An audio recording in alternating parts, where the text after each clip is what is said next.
तो हेलो बच्चों, welcome and welcome back to my channel. So पिछले वीडियो में हमने do organisms do their exact copies, so basically no. So then the importance of variation we have read this. So now today we have to discuss about the mode of reproduction used by single organism. से एक single organism, एक ही individual organism से reproduction कैसे होता है. ठीक है, तो यहाँ से compare and contrast the ways in which east grows in the first case. Okay, तो यहाँ पे कुछ केसेस दिए गए हैं. देखो पहले क्या बताया गया है कि पहले एक 10 ग्राम शुगर लो इन 100 ml ऑफ वाटर में, take 20 ml of the solution in test tube. फिर टेस्ट ट्यूब में इसका जो सॉल्यूशन होगा इसको 20 ml लो, add a pinch of yeast granules to it. तो फिर इसमें ईस्ट मिला दो. Put a cotton plug on the mouth on the test tube, keep it in a one place. इसको गर्म प्लेस में रखो. After 1 to 2 hours put a small drop of yeast culture from the test tube on a slide and cover it with a cover slip.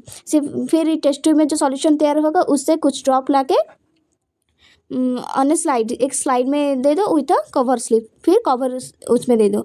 Observe the slide under a microscope. फिर उस slide को microscope में देखना वहाँ पे मतलब fungi जो होता है ना, फंगाई हो जाता है.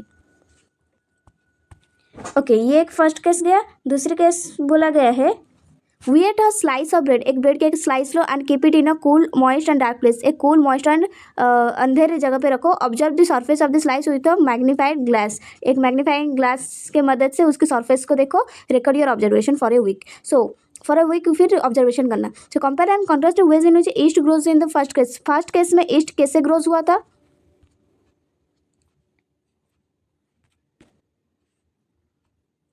फर्स्ट केस में ईस्ट कैसे ग्रोज हुआ था and how mode grows in the second, और कैसे मोड यहाँ पे ग्रो हुआ था. Having discussed the contest in which reproductive process work, let us now examine how different organisms actually reproduce. ठीक है, तो अभी हमें जानेंगे कि एग्जैक्टली कैसे रिप्रोडक्शन करते हैं. The modes by which various organisms reproduce depend on the body design of the organisms. ठीक है, so the modes by which, तो वैसे कौन से सारे मोड्स है जिसके मतलब by which they various organism reproduce करते हैं, depend on the body design of the organism. वो किसके रिप्रोडक्शन किसके ऊपर डिपेंड करता है, body design of the organisms, body design के ऊपर डिपेंडेंट होता है. तो पहली मोड है फिजन. ठीक है, fission for unicellular organism. Unicellular जिनके सिर्फ एक ही सेल होता है. ठीक है, तो यूनिसेलुलर ऑर्गेनिज्म सेल डिवीजन और फिजन, सेल डिवीजन को फिजन करते हैं. सेल डिवीजन मतलब 1 से 2 होना, 2 से 4 होना. ठीक है, इसको सेल डिवीजन बोलते हैं. और fission leads to the creation of new individuals. New individuals की क्रिएशन करता है किसमें, यूनिसेलुलर ऑर्गेनिज्म में. यूनिसेलुलर ऑर्गेनिज्म सेल डिवीजन करके न्यू इंडिविजुअल्स बनाते हैं. Many different patterns of fission have been observed. So various kind of patterns of fission have been observed. तो fission के बहुत सारे पैटर्न यहाँ पे दिखाई गई है. Many bacteria and protozoa simply split into 2 equal halves during cell division. तो बहुत सारे बैक्टीरिया होते हैं और प्रोटोजोआस होते हैं जो मतलब पहले से मतलब 1 से 2 हो जाते हैं, 2 इक्वल हाफ में बट जाते हैं. ठीक है, during cell division. In organism such as amoeba, पर ऑर्गेनिज्म अमीबा में the splitting of the 2 cells during division can take place in any plane. So पर अमीबा किसी भी प्लेन पे कर सकता है. वो लैंड में कर सकता है या वाटर में कर सकता है, वो ऐसी हो या ऐसी हो. ठीक है, किसी भी प्लेन में वो डिवीजन कर सकती है.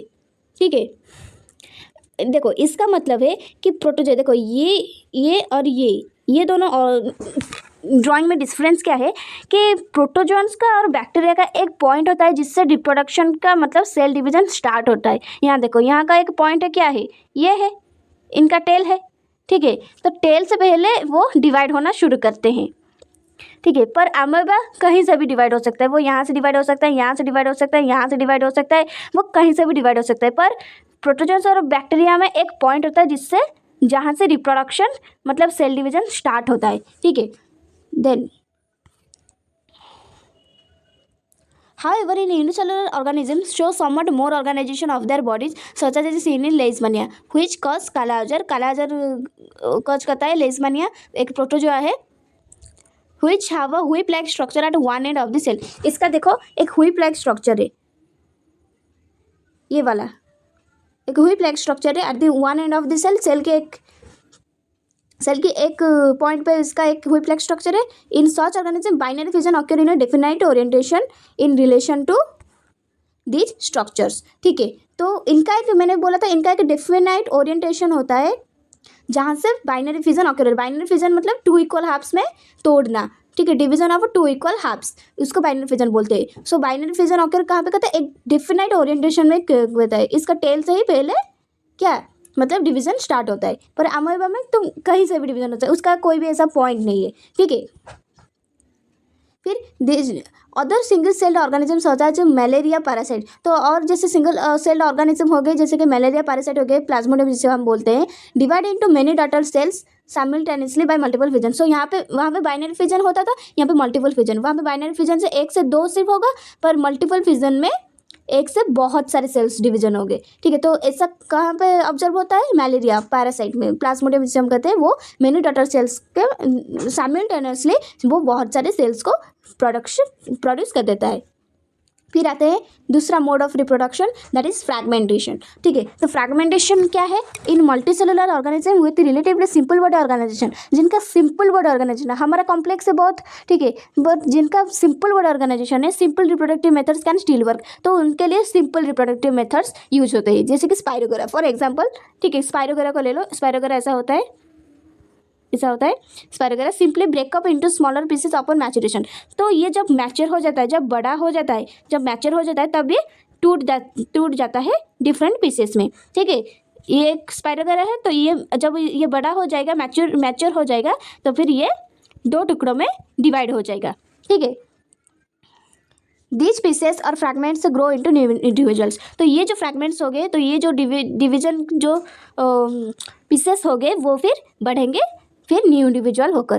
Can we work out the reason for this based on what we saw in activity 7.4 में क्या देखा था, collect water from a tank or pond that appears dark green और कंटेन फिलामेंटियस स्ट्रक्चर, ठीक है। Put 1 or 2 filament on a slide, okay, put a drop of glycerine on this filaments, cover it with a cover slip, फिर cover कर देना, observe the slide under a microscope, फिर microscope में देखने से हमें मिलेगा स्पाइरोगोरा का फिलामेंट्स, ठीक है, तो डिफरेंट टिश्यूज मिलेंगे। This is not true for all multicellular organism, ठीक है, ये सभी मल्टीसेलुलर ऑर्गेनिज्म के लिए नहीं है ये fragmentation, they can not simply divide cell by cell, तो वो लोग simply cell by cell divide नहीं कर सकेंगे। The reason is that many multicellular organism as we have seen are not simply a random collection of cells, क्योंकि specialized cells are organized as tissues and tissues are organized into organs which then have to be placed on a definite position in the body। तो एक complex body में सभी multicellular body में fragmentation के द्वारा reproduction नहीं हो सकती, क्योंकि वो सिर्फ एक ही तरह के सेल से नहीं बनी है, उसमें बहुत तरीके के सेल्स है, जो स्पेशलाइज्ड सेल्स है वो स्पेशल काम करते हैं, जो सेल है उसका एक अलग अलग काम है, अलग अलग सेल अलग अलग काम है। सो सभी सेल्स मिलकर टिश्यू बनाते हैं, फिर टिश्यूज बनाकर ऑर्गन्स बनाते हैं, फिर ऑर्गन्स बनाकर ऑर्गन सिस्टम बनाते हैं, फिर ऑर्गन्स सिस्टम बनने के बाद उनको एक पोजीशन में रखा जाता है बॉडी के अंदर। In such a careful organised situation cell by cell division would be impractical, तो सेल बाय सेल डिवीजन नहीं हो सकती मल्टीसेलुलर ऑर्गेनिज्म, क्योंकि एक तरह का सेल नहीं है हमारे बॉडी के अंदर, वहाँ भी बहुत सारे तरीके के सेल्स है, तो therefore need to use more complex ways of reproduction, so हमें मोर वेज ऑफ मतलब कॉम्प्लेक्स रिप्रोडक्शन प्रोसेस को ऑक्यूर करना पड़ता है। A basic strategy used in multicellular organism is that different cell types perform different specialized function, मैंने कहा था different cells perform different functions, okay, following this general pattern, तो ये पैटर्न को फॉलो करते हुए reproduction in such organism is also function of a specific cell type, तो reproduction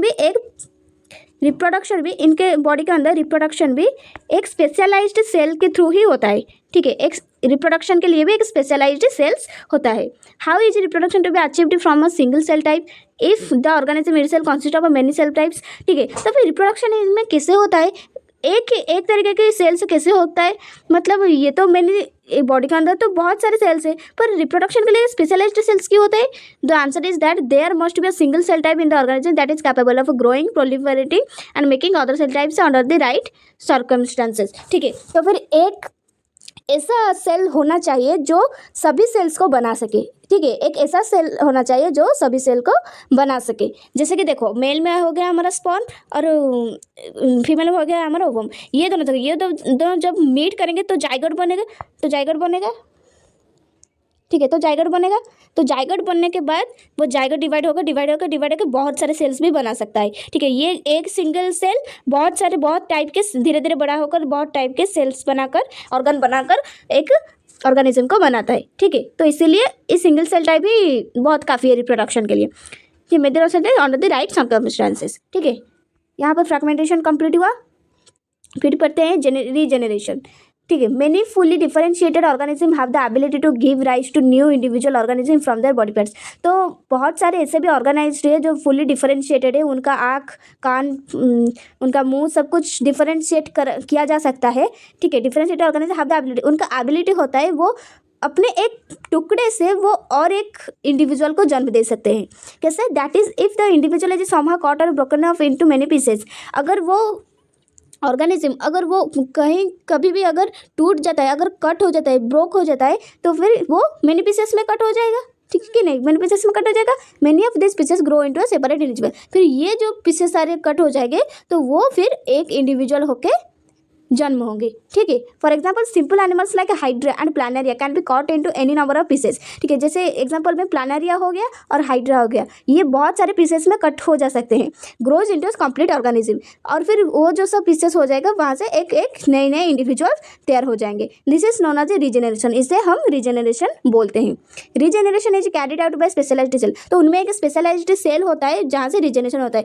हमारे बॉडी के अंदर वो सेल नहीं होता, इसलिए हम रीजेनरेट कर नहीं पाता। हमारा अगर हाथ कट जाता है तो हाथ कभी बढ़ता नहीं है, ठीक है। तो रीजेनरेटेड सेल हमारे अंदर नहीं है, तो इसलिए हम रीजेनरेशन नहीं कर पा रहे। पर प्लानरिया में और हाइड्रा में एक स्पेशलाइज्ड सेल होता है जिससे वो रिजेनरेशन कर पाते हैं। These cells proliferate and make large number of cells. तो फिर ये सेल्स बढ़ते हैं, ठीक है। वो स्पेशलाइज्ड सेल जब कट हो जाता है तो वो स्पेशलाइज्ड सेल बढ़ते हैं और फिर लार्ज नंबर ऑफ सेल बनाते हैं। From this mass of cell, फिर इस मास ऑफ सेल से different cells undergo changes to become various cell types and tissues. फिर डिफरेंट सेल्स जो बनते हैं, ठीक है, वो मेनी सेल्स में बनाता है। फिर डिफरेंट सेल्स फिर अपना अपना काम को चुन लेते हैं, फिर एक परफेक्ट बॉडी तैयार कर देते हैं। These changes takes place in organized sequence referred to as development, ठीक है। तो ये एक ऑर्गेनाइज्ड सीक्वेंस में होता है। पहले एक पीस अगर आया तो फिर ये डिवाइड करेगा, मेनी सेल्स में डिवाइड करेगा, फिर डिफरेंट टाइप्स ऑफ सेल, फिर डिफरेंट फंक्शंस करेंगे, उनका काम करके एक सेल टाइप और टिश्यू बनाएंगे, फिर टिश्यू से ऑर्गन बनाएंगे, ऑर्गन से ऑर्गन सिस्टम बोल रही हूँ, ठीक है। ऑर्गन बनाकर फिर मतलब ऑर्गेनिज्म बना देंगे। Take place in organized sequence, ये एक ऑर्गेनाइज्ड सीक्वेंस में होता है जो कि जिसको हम डेवलपमेंट बोलते हैं। However, regeneration is not same as reproduction. Regeneration reproduction के सेम नहीं है, since most organisms wouldn't normally depend on being caught up to able to reproduce. क्योंकि मोस्टली एनिमल उनका एक पार्ट कट होने से वो फिर रिजेनरेट नहीं कर पाता है। ये सिर्फ प्लानरिया के केस में है और हाइड्रा के केस में है, ठीक है। रिजेनरेशन हो गया, फिर आते हैं budding. Organism such as hydra, तो हाइड्रा एक ऑर्गेनिज्म होता है use regenerative cells for reproduction in the process of budding. तो बर्डिंग के प्रोसेस में हाइड्रा रीजेनरेशन प्रोसेस को फॉलो करता है। कैसे? In hydra a bud develops as an outgrowth due to specific site, ठीक है। तो हाइड्रा का जो रीजेनरेटेड सेल्स है वो ही बर्डिंग में हेल्प करते हैं, ठीक है। उसका जो रीजेनरेटेड स्पेशलाइज्ड सेल है वो ही मतलब बर्डिंग में हेल्प करते हैं। तो इन्हें हाइड्रा जब एक बर्ड उगता है, ठीक है, एक बर्ड डेवलप होता है एज एन आउटग्रोथ, ठीक है, आउटर साइड में होता है, तो ड्यू टू स्पेसिफिक साइट, तो उसका एक स्पेसिफिक साइट होता है कहाँ से वो उत्पन्न होने वाला है, ठीक है। स्पेसिफिक साइट होता है। These birds develop into tiny individual, फिर धीरे धीरे ये बड़ा होकर एक टाइनी इंडिविजुअल में कन्वर्ट हो जाएगा, छोटा सा इंडिविजुअल में कन्वर्ट हो जाएगा। व्हेन फुली मैच्योर, फिर जब वो फुली मैच्योर हो जाएगा फिर detach from the parent body, वो पेरेंट बॉडी से ऐसे डिटैच हो जाएगा and become a new independent individual, फिर वो एक इंडिपेंडेंट इंडिविजुअल हो जाएगा, ठीक है। यहाँ पे खत्म होता है बॉडी। फिर हम पढ़ेंगे वेजिटेटिव प्रोपागेशन। तो वेजिटेटिव प्रोपागेशन क्या है? There are many plants in which parts like roots, stem and leaves develop into new plants under appropriate condition. तो वहाँ पर भी हमने बहुत सारे ऐसे प्लांट्स देखे हैं जिनके रूट्स से वो एक नया पौधा होते हैं, स्टेम से भी नया पौधा होते हैं, लीव्स से भी नया पौधा होते हैं, ठीक है। उनको एक एप्रोप्रिएट कंडीशन में वो इन तीनों चीज़ से एक नया पौधा भी उग सकते हैं। अनलाइक इन मोस्ट एनिमल्स में ये नहीं है। Plants can ended use such a mode of reproduction, ठीक है। एनिमल्स में जैसे रिप्रोडक्शन का प्रोसेस होता है तो प्लांट्स में ऐसे रिप्रोडक्शन का प्रोसेस नहीं हो पाता है, ठीक है। तो इसीलिए this property of vegetative propagation is used in method such as layering और grafting to grow many plants like sugar cane, roses और ग्रेप्स फॉर एग्रीकल्चरल पर्पजेस, ठीक है। तो लेयरिंग क्या होता है ना, ये एक प्लांट है तो इसके रूट से और एक प्लांट निकलेगा, इसके रूट से और एक प्लांट निकलेगा, इसके रूट से और एक प्लांट, ठीक है। इसे हम बोलते हैं लेयरिंग और grafting. To grow many plants like sugar cane, roses और ग्रेप्स, ठीक है। शुगर कैन हो गया, रोजेस हो गया, ग्रेप्स हो गया, फॉर एग्रीकल्चरल पर्पजेस हम ग्राफ्टिंग और लेयरिंग को यूज करते हैं। Plants raised by vegetative propagation can bear flowers and fruits earlier than those produced seeds, ठीक है। तो सीड से जितने टाइम में फूल और फल उगता है उससे पहले ही अगर वेजिटेटिव प्रोपागेशन के साथ, अगर वेजिटेटिव प्रोपागेशन प्रोसेस के साथ अगर एक पौधा उगता है तो उसमें पहले से ही इसमें फूल और फल उगते हैं, ठीक है। Such methods also make possible the propagation of plants such as banana, orange, rose and jasmine. तो ये जैसे सब हो गया, बनाना हो गया, ऑरेंज हो गया, रोज हो गया, जैस्मिन हो गया, तो ये सब पॉसिबल प्रोपागेशन है, मतलब ये सब मेथड से, ठीक है, ये सब मेथड से वो पहले से, मतलब एक सीड से एक पौधा उगता है तो इसमें जिन टाइम में फूल और फल उगना चाहिए उससे पहले ही इसमें उग जाता है, ठीक है। That have a loss of capacity to produce seeds. तो ऐसे भी बहुत सारे पेड़ हो गए, बनाना हो गया, ऑरेंज हो गया, रोज हो गया, जैस्मिन हो गया, तो ये सब इनके सीड्स नहीं होते। तो वेजिटेटिव प्रोपागेशन में अगर प्रोसेस में अगर ये उगता है तो इनकी सीड्स नहीं होती, ये उस सीड प्रोडक्शन करने की कैपेसिटी को लॉस्ट कर देते हैं, लूज कर देते हैं। Another advantage of vegetative propagation is that all plants produced are genetically similar enough to parent plant, ठीक है। तो वेजिटेटिव प्रोपागेशन में एडवांटेज क्या है ना, जो इंडिविजुअल फिर से बनेगा वो अपने पेरेंट के सिमिलर ही होगा। तो पेरेंट अगर सुस्त है तो इंडिविजुअल भी सुस्त होगा, हेल्दी होगा, ठीक है। इधर ऑल प्लांट्स प्रोड्यूसर जेनेटिकली, तो उनके वो लोग जेनेटिकली सिमिलर होता है। ये क्वेश्चन में आ सकता है, dash similar enough to the parent plant, genetically similar to have all its characteristic. तो पेरेंट का जो कैरेक्टरिस्टिक होगा बच्चा का भी वो कैरेक्टरिस्टिक होगा, ठीक है। फिर small birds produced in the notches along the leaf, ये जो इसको हम बोलते हैं नोचेस, ठीक है।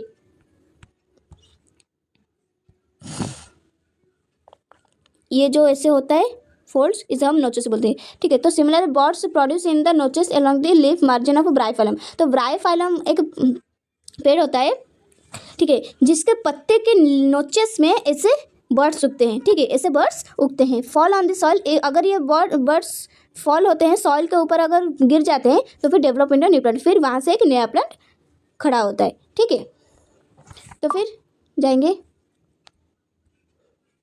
Tissue culture. What is tissue culture? In tissue culture new plants are grown by removing tissue और separating cells from the growing tip of a plant. तो टिश्यू कल्चर में क्या होता है ना, न्यू प्लांट्स कहाँ से ग्रो होता है, रिमूविंग टिश्यू और separating cells from the growing tip of a plant. एक प्लांट की ग्रोइंग टिप से, वो जहाँ से ग्रो होता है, एक प्लांट के ग्रोइंग टिप से जहाँ से वो ग्रो होता है उस टिप से अगर सेल्स लाते हैं और टिश्यूज लाते हैं, उनमें से ही वो नया प्लांट उगता है, ठीक है। The cells are then placed in an artificial medium. फिर वो सेल्स जो टिप से लाए होंगे, मतलब ग्रोथ टिप से लाए होंगे वो सेल्स और टिश्यूज को, फिर एक आर्टिफिशियल मीडियम में रख देंगे, ठीक है। एक आर्टिफिशियल वो बनाए हुए मीडियम में रख देंगे। मीडियम का मतलब उनमें सोल्यूशन होगा या जो कुछ भी चाहिए, ठीक है, उस मीडियम में रख देंगे। Where they divide rapidly to form a small group of cells और कैलक्स। फिर वहाँ पे वो क्या करेंगे, वो सेल्स क्या करेंगे ना, रैपिडली डिवाइड करेंगे, 1 से 2, 2 से 4, 4 से 8, तो ऐसे रैपिडली डिवाइड करेंगे। डिवाइड करके एक स्मॉल ग्रुप ऑफ सेल्स बनेंगे, जिसे हम कैलक्स बोलते हैं, ठीक है। Then the callus is transported to another medium containing hormones and growth and differentiation. तो फिर वो जो कैलक्स है, वो जो ग्रुप ऑफ सेल्स है, फिर उसको और एक मीडियम में रख देंगे, जहाँ पे उस मीडियम में क्या होगा, हार्मोन्स होगा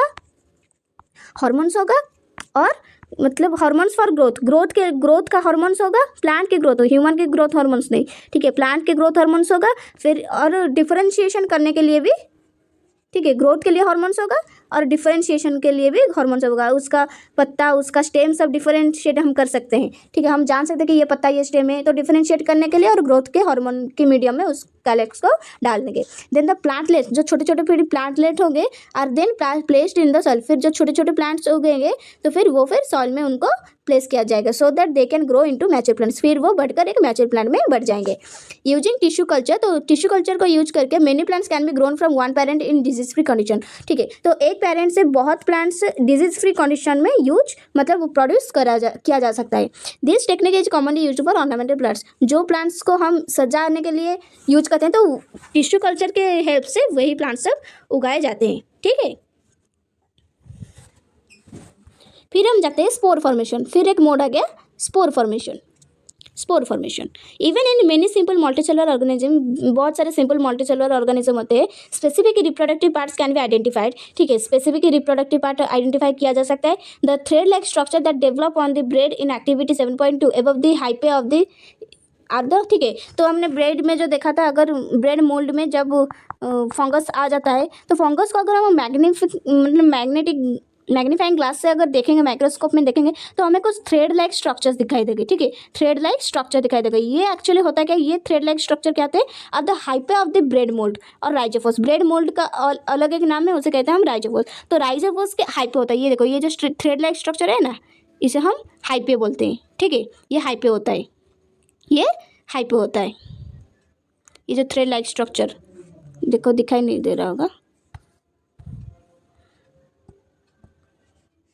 ये जो स्ट्रक्चर होता है ना, इसे हम हाइपे बोलते हैं। तो ये थ्रेड लाइक स्ट्रक्चर है।